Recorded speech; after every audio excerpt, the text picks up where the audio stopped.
Conversational, isn't it? Yeah. No, one from N track. Oh!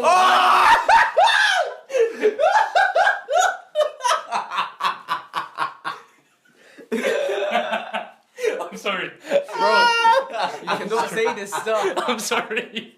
You are now listening to Akhs Talk. But I think that's something I actually want to think about and talk about. Is like when you're like a musalli, like just following the imam in Tarawih, normal person. It's like the preparation you do is standing for ages, don't fall asleep. Like legit, real talk, normal man, standing for ages, don't fall asleep, try and concentrate on what the imam's reading, and drink water or something like that. I don't know. I don't drink water, but people they drink water and stuff like that.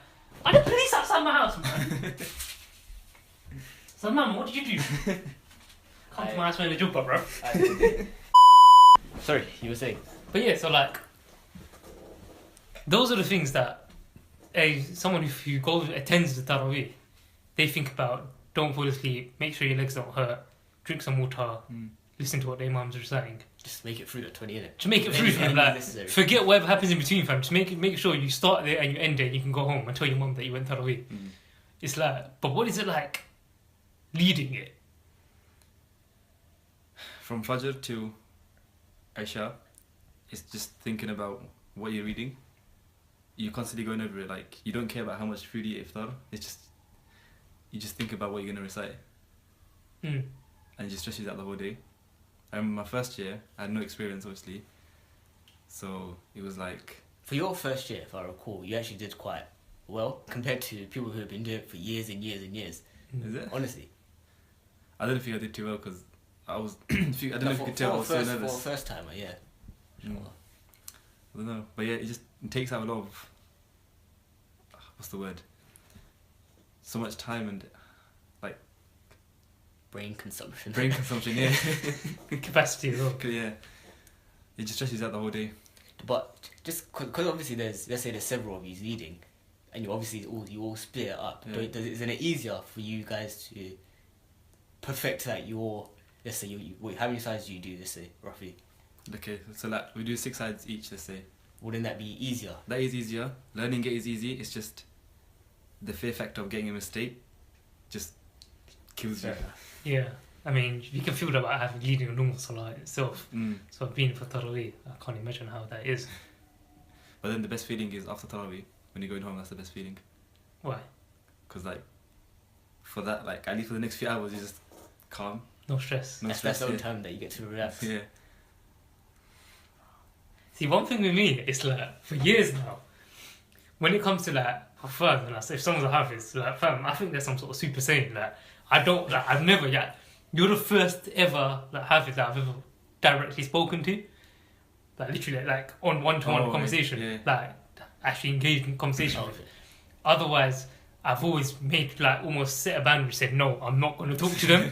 And the reason why, not because anything bad about them, I love them, they're amazing people, but because they're such super saiyans, I feel like I don't want to get my impure imperfections onto them. I don't want to ruin them. Like, I might say something out of line that's going to ruin them or affect them in a bad way. And I'm thinking like, they're another league in it, so let me just sit back. There's a big misconception with hafidh to think that there's such amazing people compared to the rest. Because I have friends who are hafidh and who are completely off. Because I had a friend, still is a friend. he finished quite quick. He finished the whole Quran in I think 2 years. But then his life behind the scenes was contrary to what he actually looked like. Ah, right. Awkward. I struggle to take that in. Yeah. Because it's like fun to be blessed with that. Yeah.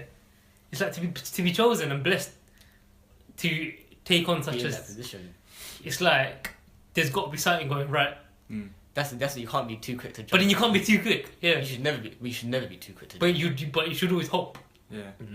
Another question I've always been scared to ask for further, it's like I've always felt like if I ask them something about how they've memorized or what they've memorized or do you know this bit, I feel like if I question them one thing, they're gonna. What if I make them forget everything they know? Or I might put a fault in the system and everything may go AWOL. Come like some virus, bro. Literally, I feel like a virus when I'm around. when I ran my first. So Well, is that the same case with ulama? I suppose so, yeah. But I mean, I don't know. It's a bit different when it's on the moment when the alim and the hafaz. I find it different because it's like alim. It's like knowledge which you can, if you forget it, like to open a book, find it out again. Also, you can still open the Quran and still find it again. But I mean, it's like you've internalized it all already. It's like, you know what I'm saying? Yeah. I don't know if you know what I'm saying. Like, how does it work? It's like you memorize it all, but then it's like you take it in parts, but you don't bang first page to last page like for the rest of your life, do you? Or do you? No. No. Well, I don't. I'm sure that's the case for many of them. Yeah. How does it work then? What do you mean, like, bang it from first page to It's like you see when you say Speak clear, man. We had this issue last week. I don't know. So when you say you become hafidh, yeah, it's like it means you've memorized the whole Quran from first page to last page, right? And inshallah, you memorize, you keep that with you. But does that mean for the rest of your life, like you've got that on lock? No, because it goes easily. And then does that mean you like dequalified from being a hafidh? Well, yeah, if you've forgotten it, no? So you can't call yourself a what? Oh, you shouldn't feel comfortable calling yourself hafidh. No, but I'm saying, if you've forgotten. Does someone ask, do you, if I became hafidh and forgot certain jewels or something, do I dequalify from hafidh and I have to go for like a waiting period of like 10 days before I can become hafidh again? I'm sure there's no do you requalify that? No. So that's what, you become hafidh one time, and if you flop it after, you're still a hafidh. Unless people come to know that You've forgotten all of it, then they say, like in Bengali, have to say, you know, he memorized the Quran and then now he just left it. No, but maybe it's not that deep. Maybe you just like, if you can still get it back, like there's still hope. No, but you know, once you've forgotten it, I can't ask you because obviously it's not happening. But do you find it? I can't. I know what you're trying to Is say. it easier to sort of, let's say you do not forget, but let's say you sort of, you know, not got it on lockdown. Yeah. Do you find it easier to sort of just go back and pick it up straight away, or is it easier? Depends, because there's some parts that are quite easy, some parts are quite hard.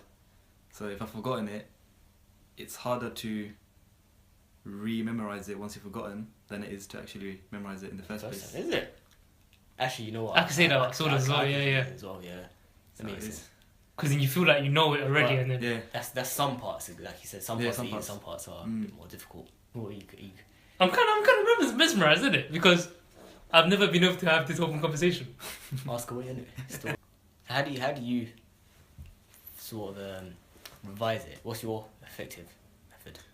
Because everyone has different. From what I know, that is that you're advised to do it to do a completion of the Quran every 10 days, to do 3 juz Yeah. every day. Yeah. Right. I'm nowhere near that. Like, you have to have that. You have to have the time to do it as well, Mm. and I just don't have the time. Is that time not to do it off the top of your head, or is that time to actually look in and do it? Look in and do it. Okay. Because off the head, you can read any time, walk in, Yeah. whenever. So one question. Right down. Huh? No. That Salman was a bit scared because I sort of guessed and said this will be the topic of the question of the podcast. Oh, did he just trick you into coming? No, wait. I said it would be the question. I told him I was guessing, but it slightly looked like he was interested in that topic anyway. And that was the question of how to secure a sister in ISOC. Wait, you told him that was the topic? And you agreed to it? That's even worse. He was down to it, bro. Right, so is the answering it? Because that would... What do you say?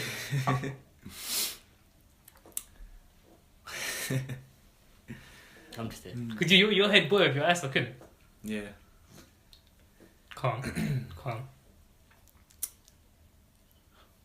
I don't have any experience in that In what? regarding how to secure. Okay, see, got that. But then the reason why I was saying it was related to me was because it could be related to me.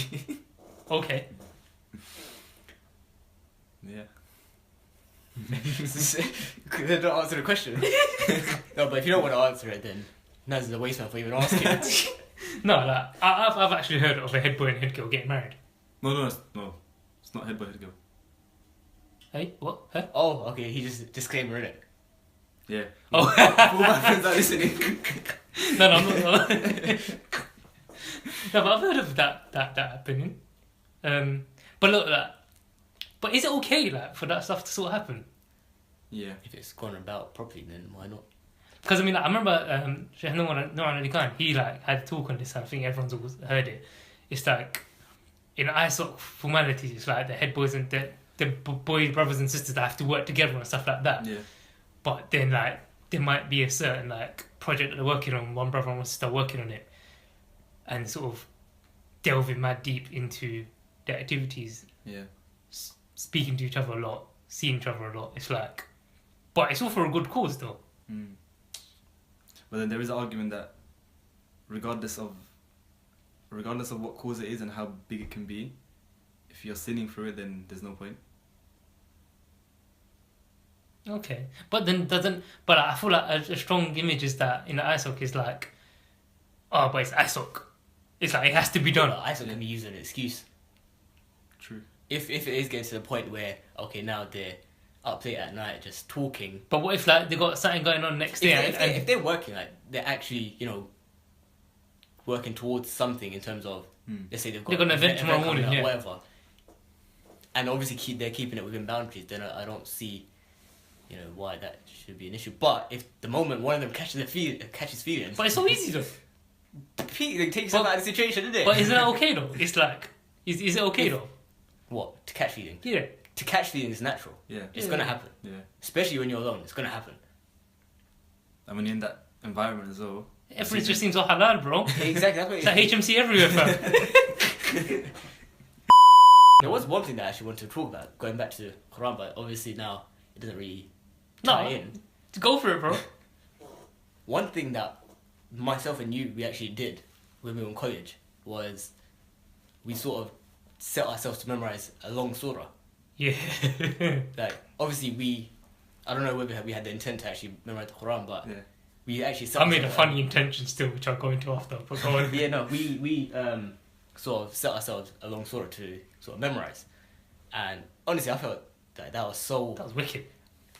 that actually helped me so much. Yeah. Because you memorize a surah that is like, what, 15, 20 pages? Yeah? 100 and something ayahs. Yeah, which is more than what the average person would know. Yeah, yeah. And that honestly helped me so much because now I can recite that in my prayers and stuff. And that helped me over the years, so many years. Yeah, that's Even it. till today, it does Set me help. up. So I can't imagine what it's like for you. Because that was disco in itself. But yeah, how I see it is that you walk into like a sweet shop and it's just just take what you want. Oh no, that's how I see it. I'm not, to be honest, there are days where I'll be in my salah, I'll be like, there's so much to read that I end up reading Surah Nas. That's funny. That's funny. Consider it a revision, innit? That's mad. Yeah. No, that's definitely one thing that I would recommend for anyone to do. They actually just forget everything, just do one long surah. Even if it takes a year to do it, because it's still more than. I don't know if that works for everyone though. It might not work. Because look, if you have in that one- stage, at that stage when I was memorizing long surah, I still didn't know Juz Amma. So like, people say you should learn Juz Amma first. People say. Yeah. What would you say? People, I would say definitely learn Juz Amma. I mean, that goes back to something that Sheikh Haddad, I think, said, is that you've been Muslim for so many years, you've been practicing for so many years, but you still don't know Juz Amma. Yeah. Like, that's hard hitting. Yeah. So yes, we should all at least know that, I reckon. But to know something else from the middle of the Quran, you can't go wrong with that. But yeah, what do you think? I think that we shouldn't restrict it to just Juz Amma. I think any part of the Quran, any surah is fine because it's still the Quran. Who said like it has to be Juz Amma? Why the last one? I guess it's just out of convenience and because Because it's the easiest shortest, one. yeah. It's more I think that's more down to sort of the systematic way of Quran being learned, as in how it's taught in madrasas and stuff like that. I think that's where it's come from. Whereas, as you said, it is still the Quran, Yeah. and by the core crux of it, there's no separation Yeah. or definition of anything being better than the other bit. Because anything, maybe you should learn Surah Yasin first, which is known as the heart of the Quran. That's funny. One time I was in one of my exams, And someone at some point, they told me, this is weird, there's no hadith about it, there's no authenticity to it, it's just probably just some Asian, Muslimy sort of superstition, yeah? But they were like, if you recite this certain ayah, and you blow over the paper, like, it does some work, some sort of magic potion sort of thing. I don't know yet. But the ayah was فَأَغْشَيْنَهُمْ فَهُمْ لَا يُبْصِرُونَ. Okay, so I sat down in that exam now, yeah? And then after exam I asked the question, but I sat there, and then first I forgot what ayah it was. And then I finished the exam, but I'm stressing about the exam, innit? And then I'm thinking, okay, I'm going to try and remember it. The only thing I remembered is that they said it was either in Surah Yasin or Surah Mulk. So now I was stuck. I was like, crap, which one is it in?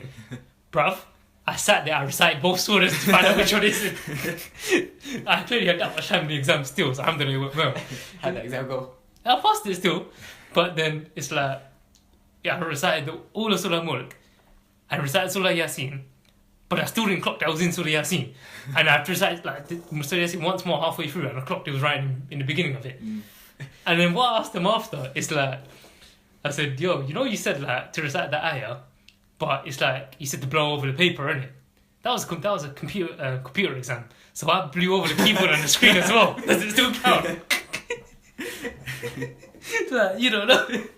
I find stuff like that funny, bro. It's like when they come up with these sort of things, wazifas as they call it or something. I mean, some of them are tried and tested. Yeah. I mean, it may work for some, it may not work for everyone, but I mean, the father love. I mean, it's not to take it as your way of going about things, but it's just, I think what I took from that is just the virtue of Quran, just like being able to recite like Ayatul Kursi before you start something or if you finish something. That's just the benefit. There is going to be some. The protection is there. Way, yeah. There's always going to be something in it. Whatever you do, It's like I saw this picture. You must have seen it on social media. It's you don't know. The caption was you don't know how much Ayatul Kursi do for you, and it's a picture of a guy walking around, but he's walking calm, but he's got all these demons crowded around him, but he's protected from it just because of Ayatul Kursi. And I think, although that's the eye of protection that is used, but I think when you connect yourself to the Quran itself, it's like, imagine how much that's going to do for you compared to just memorizing Ayatul Kursi. So I think it's like, when you're, because obviously we're in Sha'ban now, and the idea is to prepare for Ramadan and stuff like that, and then, like every other khutbah you're hearing, yes brothers, just to start praying. If you don't pray in your fard, pray your fard. If you're not praying your sunnah, pray your sunnah. They give you this guide, innit? And it's the same guide everyone gives. And it's like, bruv, and more time the people there, if you're a normal roadman like me, you think, shut up, bruv. Like, it's hard. Not roadman, like, normal street. It says in a shirt and trying to street guy, innit? It's just you think like, shut up, like it's like it's not that simple. On the speaking, it's not that simple. There's so much more to do. Like I think we need to get so much more context to doing these things. And I think when you're telling man to like start reading 3 pages of Quran after every salah, you're thinking, move, bruv. Like it's like, because more time that you're not even connected to the Quran anyway. So how am I gonna get myself? It's like when we tell Maktab students, yes, boys and girls, you need to read the Qaida after every salah and stuff like that. You're saying that because it's the homework and stuff like that, but it's different because that's something that's pushing. But when it's just like grown adults, it's like we need to provide that context. Yeah. And I think the best context is like everyone wants to be protected and wants to be saved himself from situations. And I think Ayatul Kursi and that picture is always perfect, like personalization of how much it can do for you. Whether you know how to read or not, just trying to read. But also with reciting stuff like Ayatul Kursi, you can't just read it off your tongue. You have to believe that it actually work. Otherwise, there's no point.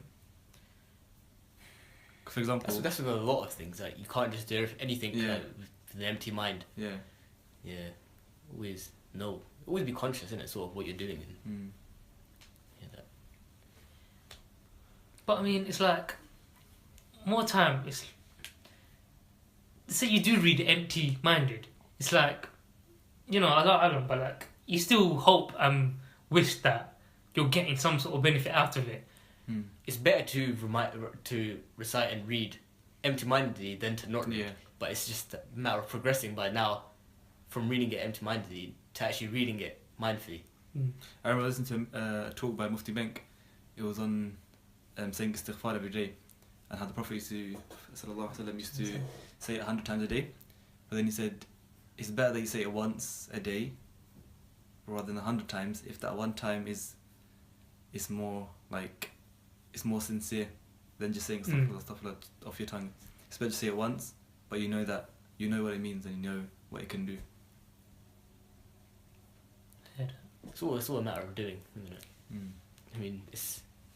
I mean, people do leave all this stuff, reciting Quran and doing this stuff out of fear of not being able to sort of implement it as a way. So if, for example, you say istighfar for a sin that you've done, but you feel like you'll go back into it, people just leave off that istighfar, not having hope in it. Yeah. And it's quite sad as well, because we're all prone to that. Yeah. A similar thing is like going back to the Quran. I always had this sort of thought floating around in my head. It's like, what's the point in memorizing if I'm not going to memorize everything? Or like trying to memorize long surahs if I'm not going to go the full whack. Isn't it better? Then I started balancing in my head oh, maybe I should just try and learn how to read properly, and then whatever I can read, at least I'll be reading it properly rather than trying to memorize bare things and my reading still being pants. What do you guys think about that? Yeah, you got to make sure your reading's better first.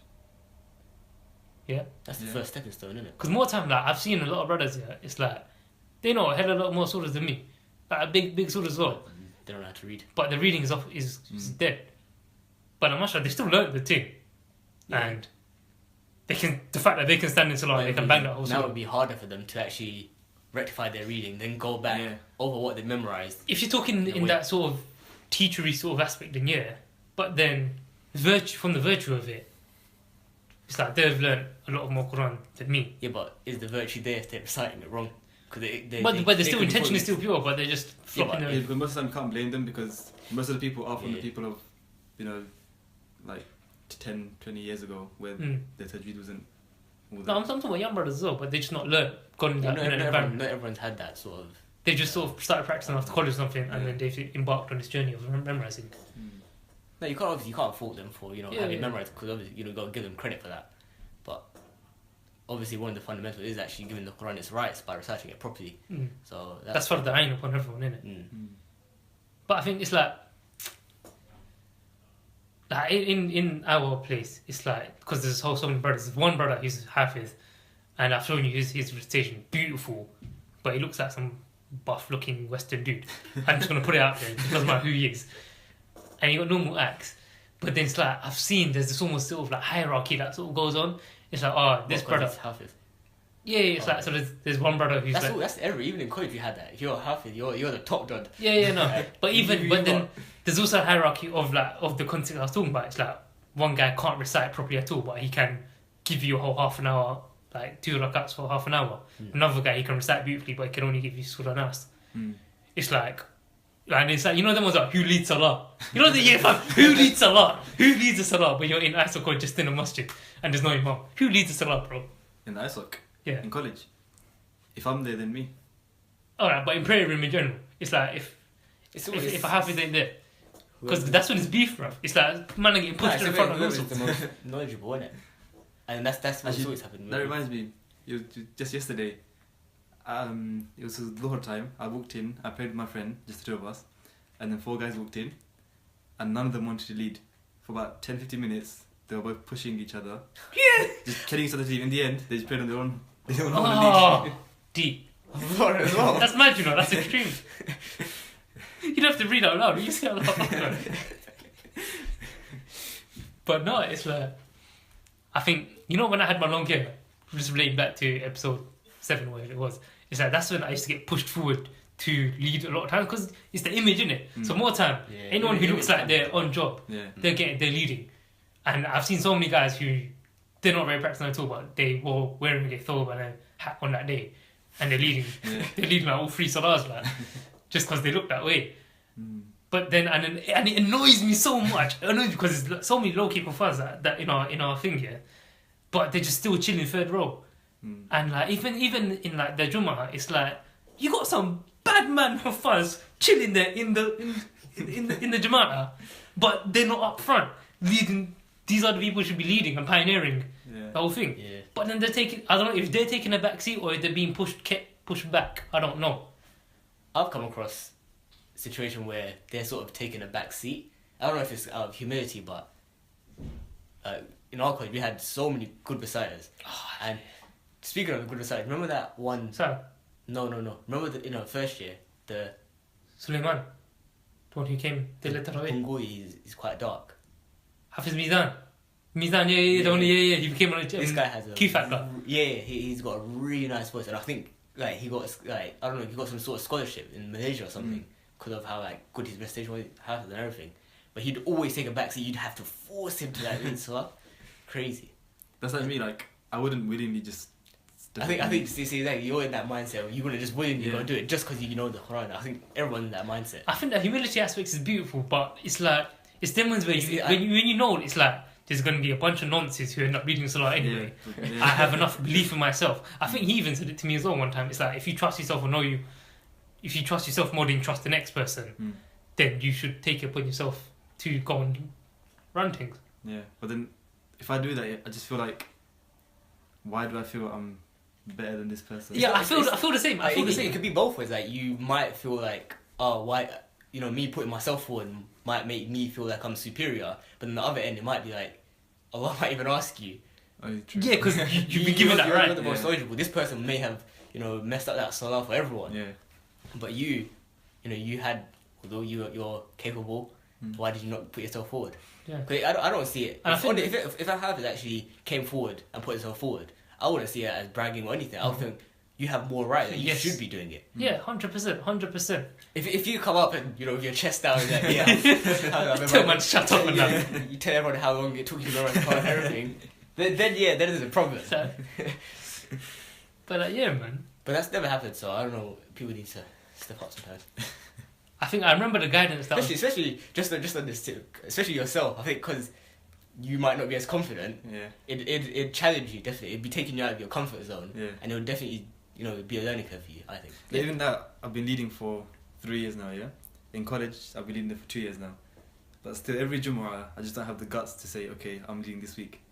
I'll have to, if someone says, can you lead, or there's no one else to lead, then I'll lead. Otherwise, I'm not doing it.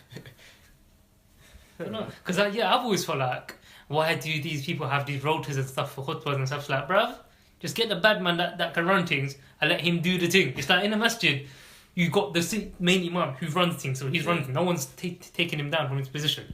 And I feel like when you got people like HAFIZ and stuff there, then they should just be running things. No need to be around the bush. But one, as I mentioned, when we went to Sheikh Akram Nadi's thing years ago, 4 years ago now. April 2013. And his Really? April 6th of April 2013. I remember, I think I asked it or someone asked it in the morning session. Do you remember? Because he stayed over. Anyways, and it was about who should lead the salah. And I just remember this now. He said, no, I'm not going to quote. I'm just going to paraphrase. But he was like, it's either someone who's the most knowledgeable in the Quran. And if that person not available, then either an alim, as in knowledgeable in Deen, or someone who's closest to Sunnah, and then an old person, as in the sheikh, the shuyukh, or the people. But more time, in new masjid, it's just like straight up old person leads the salah. Just because. So I think, I don't know how authentic or whatever the background is to that, but I reckon it's a good sort of guidance to follow in general. No, I agree. Well, if you say give it to the old person, then what about the young people who, for example, me, don't have any confidence to lead? No, but you'll be classed as a first. If you're talking about young people like us, So you have more priority. Yeah. you're first priority, then the Highland. Mm. Then what did I say? Then the person who's close. When you say close to Sunnah, I don't know what really that means. I guess that would come into the whole who's wearing a beard. He's wearing a beard, Who's wearing a chip on hat? beard with that. Who's wearing a hat? Got a beard. Is that beard rumor? Left for the beard, isn't it? No, your beard game's going in though, Salah, mashallah. Huh? Your beard game's going in. Nah, but It's really fast. It's really fast. It's not been long, at all. it's been like 3 years. This has been 4 years. You're 18. How can it be 3 years, fam? Yeah, it grew. Fam, my grew beard at 15. No, like slowly innit. And this is straightened, by the way, if you can't tell. You straightened your beard. What? Man straightened his beard. With a straightener. Yeah. Oh my days. Straightener. Oh my. Straighten your beard. I've always wanted to do it, but I've been too shook. Fam, didn't it burn like the particles and stuff? No. Follicles. What? Particles? The follicles, that As hair in- follicles. Like the strands, man. Didn't Nah. it burn them? No. It's made with purpose, isn't it? But then straightening, it does... You mentioned it because- too much, isn't it? Yeah, if you do too much, then obviously because it's hot, it heats the Skin. end part of The root, yeah. the root, yeah, and then it just falls off. Cause my beard falls off anyway, bro. Let's put my hand through and it falls off. Bro, man's curly beard, man. Curly. I don't know. I feel insecure with curly beard, that's why I straightened it. I remember the first time he saw me, yeah, he was like, I thought I was the only one with curly beard, but I saw yours and I'm so happy now. Like, low-key pardon me. There's one story that I actually remembered on the drive here. He's I wouldn't say he's a known scholar, but he's a really big scholar. And he would say he's once narrating a story about himself, but he wasn't actually telling us that it was about himself. How when he was younger, I think he was like 9 or 10, his parents obviously sort of encouraged him to memorize Quran, and then he was struggling because all his friends were doing whatever else, and then so he was saying that how there was one night where him as a little boy, but not him, as a little boy, he sort of cried himself to sleep because he was struggling so much, and that night the Prophet ﷺ came to him in a dream He said, yeah. and taught him the ayah, you know, وَلَقَدْ يَسَّرْنَا الْقُرْآنَ لِلذِّكْرِ فَهَلْ مِن مُدَّكِّرٍ, that one.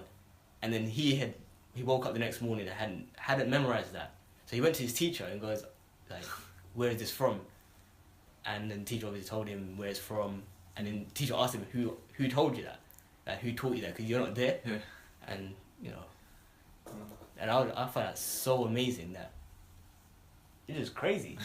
As the ayah itself as well, it should be a reminder to all of us that we should make some sort of attempt to actually memorize a bit more and to really engage. That is actually so true, that the Quran has been made easy to memorize for us, because it is actually really easy. Like, I know it might sound a bit it is actually really easy because, like, I don't know, I can't explain it, it's just really easy, but then remembering it after that is the hard part. Maintaining it. Yeah. That is the hardest part. But even like, after forgetting it, as long as you inject that intention back into you, it's possible to get it back. I felt it. Yeah, but don't, you know, if you have memorized it, whatever you have memorized, try not to forget. And But it's like that's your how sins. It's like the saying, your sins just take it away. Yeah, they do. And that reminds me of something that Sheikh Mullah said years ago, I remember, and it still hits me till today. Why children are more able to memorize Quran Yeah. is because of how pure they are. So their purity is what's enabling them to actually memorize it. And preserves it. Yeah. Crazy. But that doesn't go to say if you're old. It doesn't. You can't memorize Quran. It's like, Even us, even teenagers at the age we are. Teenagers? We're not teenagers. Are we? no, he's teenage. We're not. But yeah, even at our age, despite what's going on outside, it's just make an attempt to actually do stuff. Unless you attempt it, you never know what you can do, what you're capable of. Yeah, because like legit, if you haven't grown up in that environment where like you've gone to school or madrasa or maktab or Islamic school, whatever, or you don't have religious parents or religious family, whatever, trying to like memorize the Quran is just alien to people like that.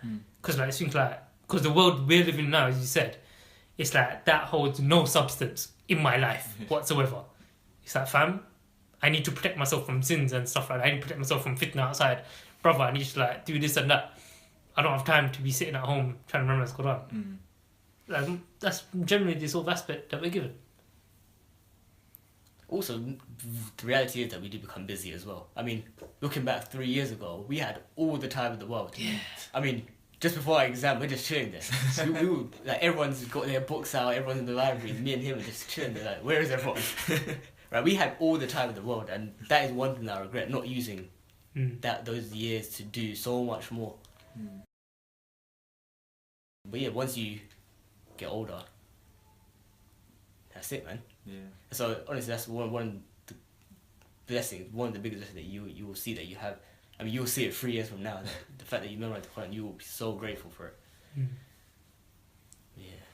But you know, man, obviously, it's like, I think when it's hard because like when you're trying to prepare for Ramadan, I think rather than for like most man, when you can't do practical, tangible things like praying more, reading more, stuff like that, is just try and sort out your mental state of mind, and then just hoping and praying that you better yourself in that way, or you get given the strength to do certain things. At least do something, even if it's not like you just said, praying or reading more, something more than what you're doing now.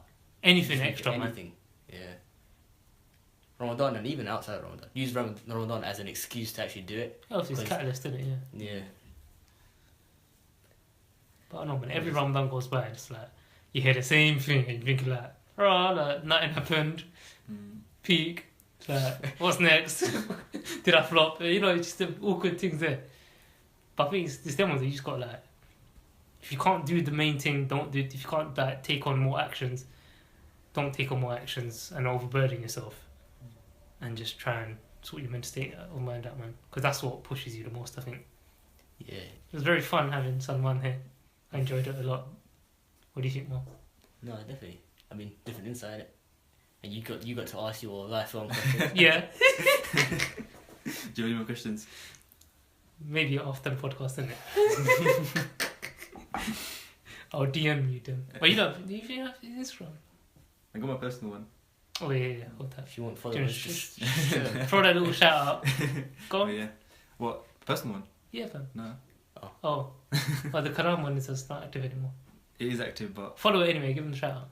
alright. It's called Kalam_Allah. KALAAM_Allah.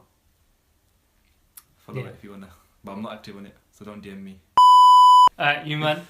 I hope, everyone benefits from that. I think there's a couple insights that I reckon a lot of the questions I asked you, I reckon Beer Man would have that in their mind.